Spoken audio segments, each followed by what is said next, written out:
ناظرین، middle asset میں ایران کے بعد اسرائیل دوسری بڑی جنگ کس سے کرنے جا رہا ہے اور وہ کس کو اپنا دوسرا بڑا دشمن ڈکلیئر کر رہا ہے انہی دنوں، اور اس کے لیے آج کل اس کی کیا تیاریاں ہیں، اور پھر وہ جس کو وہ دوسرا دشمن ڈکلیئر کر رہا ہے وہ کیا سوچ رہا ہے، ان کی کیا تیاریاں ہیں، اور ایک دوسرے کے خلاف اس وقت بیان بازی چل رہی ہے۔ صرف بیان بازی نہیں بلکہ میں نے لفظ تیاریاں استعمال کیا، وہ تیاریاں بھی ہو رہی ہیں،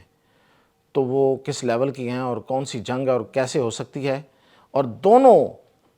اسرائیل اور اسرائیل کا وہ مخالف، ان کا تقابلی جائزہ کیا ہے، یہ ایک دوسرے کے ساتھ کس طریقے سے فوجی لحاظ سے پیچھے اور آگے اور آگے اور پیچھے، تو ان تفصیلات کے ساتھ میاں طاہر۔ تو سب سے پہلے تو میں آپ کو بتاؤں کہ ایران کے حوالے سے اسرائیل کی تیاریاں جو ہیں وہ مکمل ہیں۔ آج ہی ابھی تھوڑی دیر پہلے میں نے دیکھی ہے کہ اسرائیل کے جو وزیر اعظم ہیں ان کے آفس کی طرف سے آفیشلی ایک AI جنریٹڈ فوٹیج جاری کی گئی۔ اس میں ایک B-2 بومبر جو کہ امریکہ کا طیارہ ہے، اور یہ آپ کو اس لیے میں بتا رہا ہوں کہ یہ آپ کو یاد ہوگا کہ ایران میں جب حملہ ہوا تھا ایران کے ایٹمی ٹھکانوں پر، تو یہی طیارے تھے جنہوں نے آ کے وہاں پہ بومبنگ کی تھی، اور اس کی کہا جاتا ہے کہ اس کی صلاحیت یہ ہے کہ یہ اتنا بڑا بوم ڈراپ کرتا ہے، پھینکتا ہے، کہ جو وہ کہتے ہیں نا کہ اب میں بہت بڑی دعویٰ تو نہیں کروں گا لیکن بہت گہرائی میں جا کے یہ چیزوں کو اکھاڑ پھینکتا ہے۔ تو اس کی انہوں نے فوٹیجز بھی بعد میں جاری کی، گو کہ اس پہ بڑے شکوک و شبہات کا اظہار بھی کیا گیا کہ پتہ نہیں یہ بوم جو ہے یہ تباہ پوری طرح کر سکا یا نہیں کر سکا، لیکن امریکہ کو پورا یقین تھا اور اس کی پوری وکالت کی گئی ہے۔ اس کی بعد میں ویڈیوز جاری کی گئیں کہ دیکھیں جی یہ تباہ کر دیا ہے۔ تو یہ وہ والا B-2 بومبر ہے۔ اس کی ایک AI جنریٹڈ یعنی کہ آرٹیفیشل انٹیلیجنس سے بنائی ہوئی ایک ویڈیو ہے۔ وہ ویڈیو یہ ہے کہ یہ میں ابھی آپ تصویریں دیکھ سکتے ہیں، میں آپ کو ویڈیو تو نہیں دکھا سکتا، یہ تصویریں آپ دیکھ رہے ہوں گے کہ یہ بومبر آ رہا ہے اور اس میں دو کھڑکیاں اس کی کھلی ہوئی ہیں، اور ایک طرف ٹرمپ بیٹھا ہوا ہے اور دوسری طرف نیتن یاہو بیٹھا ہوا ہے، اور دونوں نے کالے شیشے کی گلاسز لگائی ہوئی ہیں اور ایک دوسرے کو دیکھ رہے ہیں اور بڑے فاتحانہ انداز میں۔ تو یہ دراصل اشارہ ہے اس چیز کا کہ یہ B-2 بومبر آ رہے ہیں، اور یہ جو پیچھے نیچے جو جتنی جگہ ہے نا، وہ جو ٹیرین ہے وہ صحرائی علاقہ دکھایا گیا ہے کہ وہ صحرا سے ہوتے ہوئے آ رہے ہیں۔ تو یہ اس کا سادہ اور سیدھا مطلب یہ ہے کہ اب دوبارہ سے وہ امریکہ کو راضی کر چکا ہے نیتن یاہو کہ وہ اپنے B-2 بومبر بھیجے اور پھر آ کے ایران پہ بمباری کرے۔ تو یہ تو ہے اس کی ایران کے حوالے سے تیاری۔ میں نے آپ کو گزشتہ دنوں ہی بتایا تھا کہ اس تیاریوں کے بارے میں، اور اس کے جواباً جو ایران تیاریاں کر رہا ہے، کیونکہ ایران کو پوری طرح سے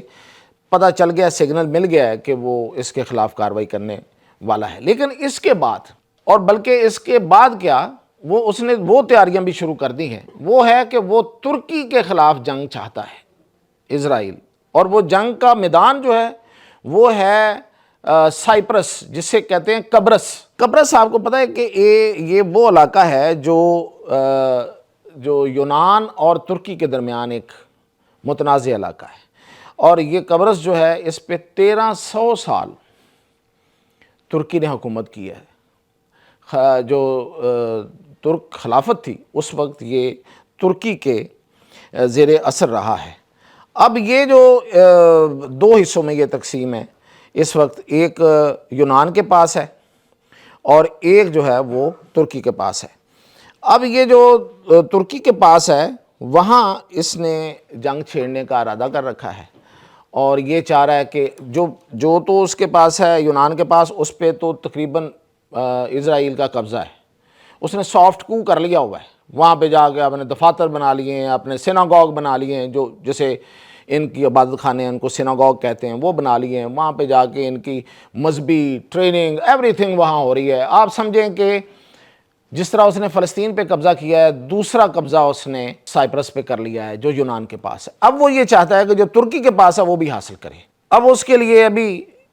2 دن اس نے ایک کانفرنس کی ہے جو سائپرس یونان اور اسرائیل کی مشترکہ کانفرنس تھی، اور اس کانفرنس کا موضوع اور مقصد یہ ایک تھا کہ وہ ہم نے حاصل کرنا ہے جو ترکی کے پاس ہے، سائپرس ہے، یعنی کہ اردو میں، عربی میں اسے قبرص کہتے ہیں۔ اب اس معاملے پہ جنگ ضرور ہوگی، کیونکہ ترکی اس کو کسی صورت نہیں چھوڑے گا۔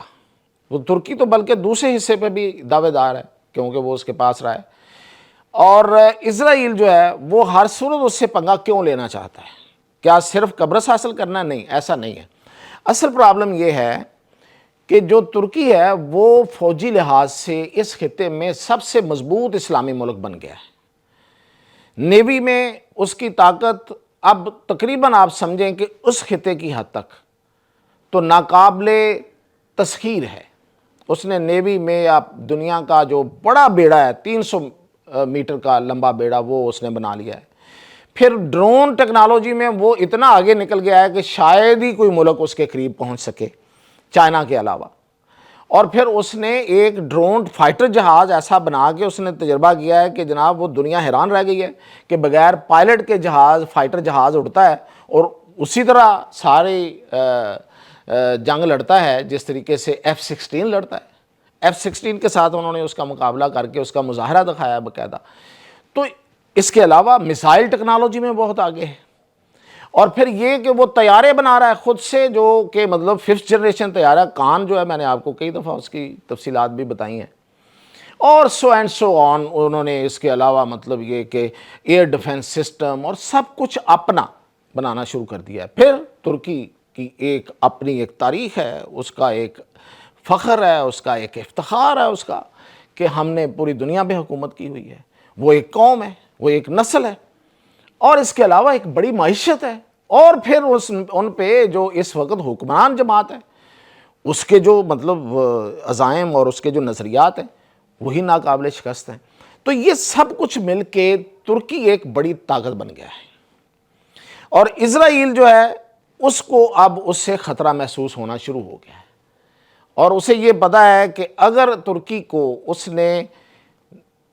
مطلب اس کے جو عزائم، میں اس کی بات کر رہا ہوں کہ ترکی کو اگر اس نے نیچا نہ دکھایا تو پھر ترکی اس کو کسی وقت جو ہے وہ نیچا ضرور دکھائے گا۔ اور پھر یہ نہیں ہے کہ ترکی صرف ترکی تک بیٹھا ہوا ہے، ترکی لیبیا میں بھی ہے،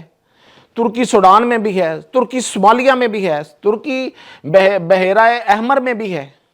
اور پھر بحیرہ روم میں بھی ہے۔ ہر جگہ اس نے اپنی پریزنس رکھی ہوئی ہے، اور اس سے وہ بڑا خوف زدہ ہے کہ ایک لحاظ سے اگر آپ پوری دنیا میں اس خاص طور پہ اس ایریا میں ترکی کی جو پھیلاؤ ہے اور اس کی جو پریزنس ہے، اس کی ملٹری پریزنس، اس کو غور سے دیکھیں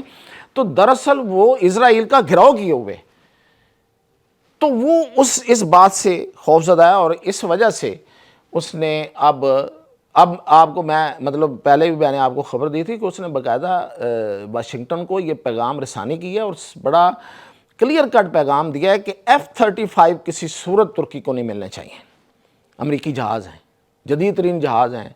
سٹیلتھ طیارے ہیں، 5th جنریشن ہے، جو بھی اس کو لیتا ہے ایسے گردن تان کے چلتا ہے کہ ہمارے پاس تو F-35 ہیں، اب اس کا تو کوئی مقابلہ ہی نہیں ہے۔ یہ علیحدہ بات ہے کہ F-35 کا میں سب سے بڑا ناقد ہوں، اور مجھے پتہ ہے کہ اس میں کیا خامیاں اور کیا خوبیاں ہو سکتی ہیں۔ خیر یہ کبھی پھر صحیح۔ تو یہ F-35 جو ہے وہ سعودی عرب نے لیے، لیکن اس پہ اسرائیل نے اس طرح سے شور نہیں مچایا، خاموشی سے ایک پیغام دیا، امریکہ مان گیا، اس نے کہا ٹھیک ہے جی، ہم ان کو جو جہاز دیں گے F-35 وہ تھوڑا اس کو کنٹرول رکھیں گے اپنے ہاتھ میں، وہ آپ کے خلاف استعمال نہیں ہوں گے، یہ گارنٹی دی۔ تو اس نے کہا ٹھیک ہے دے دیں۔ اب ترکی تو اس طرح سے کبھی بھی نہیں لے گا، ترکی اگر لے گا تو پوری ٹیکنالوجی لے گا، پورا اختیار لے گا، پورا کنٹرول لے گا اس کا۔ تو پورا کنٹرول لے گا تو پھر وہ سمجھتا ہے کہ یہی تو اس کی یہ اس کے اپنے منہ کے الفاظ ہیں۔ میں اب آپ کو اس کے الفاظ جو یہ نیتن یاہو ہے اس کے الفاظ بتاتا ہوں۔ وہ کہتا ہے کہ ہماری جو فضائی برتری ہے وہ F-35 سے ہے، اور اسے اس کے مقابلے میں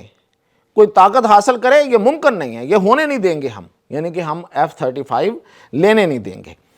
پھر اس نے اپنے آپ کو یہ جو میں نے جس کانفرنس کا ذکر کیا نا، جس میں جو اس نے 2 دن کی کانفرنس کی ہے، اس میں اس نے کیا لفظوں پہ غور کریں، اس کے عزائم دیکھیں اس شیطان کے، کہتا ہے کہ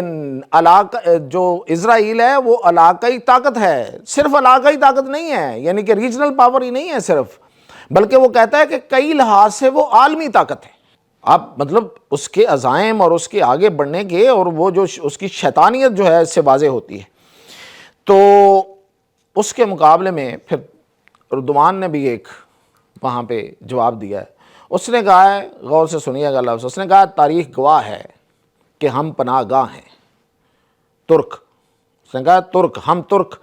دنیا کے لیے پناہ گاہ رہے ہیں، اور خاص طور پہ مظلوموں کے لیے۔ ہم نے ہمیشہ، اردوان کہہ رہا ہے، زبان، مذہب اور نسل سے بالاتر ہو کر لوگوں کو پناہ دی ہے، جو بھی مظلوم تھا۔ پھر اس نے بڑا ڈائریکٹ وار کیا، اس نے کہا ہے کہ جب یہودی نازیوں سے، یعنی کہ جرمنی میں ان کے ظلم کا شکار ہو کے پوری دنیا میں پناہ ڈھونڈ رہے تھے، اس وقت بھی ہم ہی تھے جنہوں نے ان کو پناہ دی ہے۔ اور پھر اس نے بتایا ہے کہ کہاں کہاں پناہ دی ہے۔ اس نے کہا ہے کہ ہم نے آپ کو، اگر اس میں کاکس کا لفظ ہے، آرمینیا، آذربائیجان، جارجیا، ان سب علاقوں میں ہم نے پناہ دی ہے، کیونکہ اس وقت یہ خلافت عثمانیہ کے ماتحت تھے یہ علاقے۔ پھر اس نے کہا ہم نے بالکن سٹیٹس میں آپ کو پناہ دی، یعنی کہ بلغاریہ اور یہ جو اسٹونیا اور یہ جو سٹیٹس ہیں، ان کو بالکن سٹیٹس کہتے ہیں، ان پہ بھی ان کا کنٹرول تھا۔ پھر انہوں نے کہا ہم نے آپ کو افریقہ میں بھی ہم نے پناہ دی، ایشیا میں بھی ہم نے پناہ دی۔ کیا بات کرتے ہیں، بڑا منہ توڑ جواب دیا ہے کہ ہم تو پناہ گاہ رہے ہیں، ہم کو آپ آنکھیں دکھاؤ گے؟ اور پھر اس نے کہا ہے کہ ماضی میں بھی ایسا کیا ہے، آج بھی کر رہے ہیں، آئندہ بھی کریں گے، لیکن ترکوں کے حقوق پر کوئی آنچ نہیں آنے دیں گے، وہ بحیرہ روم ہو یا بحیرہ ایجین ہو، یہ دو سمندر ہیں جس پہ اس وقت اس کی پریزنس ہے۔ اور یہ تو میں نے آپ کو بتایا کہ جو اردوان نے جو کہا، اب ایک ترکی کا ایک بڑا اخبار ہے، اس نے ایک اپنی بڑی سرخی لگائی ہے، اور اس نے کہا ہے کہ اسرائیل اس وقت ترکی کا سب سے بڑا دشمن ہے، ترکی بھی اس کو اپنا بڑا دشمن قرار دے رہا ہے۔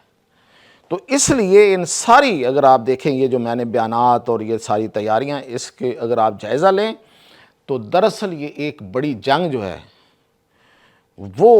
شاید ہونے والی ہے۔ ایران کے ساتھ تو ایسا جنگ نہیں ہے، ایران پہ تو وہ حملہ کرے گا اور اپنے وہ مقاصد حاصل کر پاتا یا نہیں کر پاتا یہ تو وقت بتائے گا، لیکن وہ حملہ کرے گا اور نکل جائے گا۔ لیکن ترکی کے ساتھ جب اس کا،